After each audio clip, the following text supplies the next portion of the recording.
Inilatag na ng Japanese promotion ang huling baraha nito para kay Alas, na kung saan mula sa mga unified champion na pwedeng makaharap nito ngayong Abril, tila mauuwi ang ating pambato sa isang dating WBC Super Bantamweight champion na si Luis Nery. Kung ating maalala ay maliban kay Inoue, isa rin itong si Nery sa mga target noon ni Alas na makaharap. Di lamang ito nagmaterialize noon dahil sa 122 lumalaban ang nasabing Mexican, at sa mga panong iyon ay abala pa itong ating pambato sa hangarin nitong pulbusin si Inoue sa 118 or sa Bantamweight division. Ganun pa man, ang Casimero versus Nery na ang marahil ang magiging isa sa pinakamagandang laban ni Alas sa unang bahagi ng taong 2023. Dahil gaya ng ating pambato na si Cuadro Alas ay kilala ring knockout artist itong si Nery, at may pagka-slugger din ito, nakikipagbasaga ng muka sa gitna ng ring.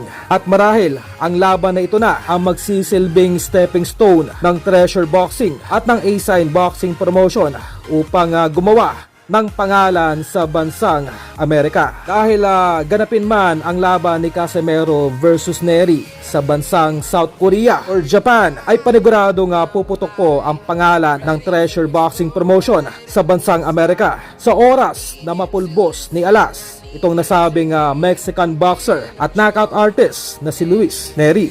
Dahil alam nating lahat na sikat at matunog ang pangalan nitong si Nery sa Las Vegas at maging sa buong American boxing.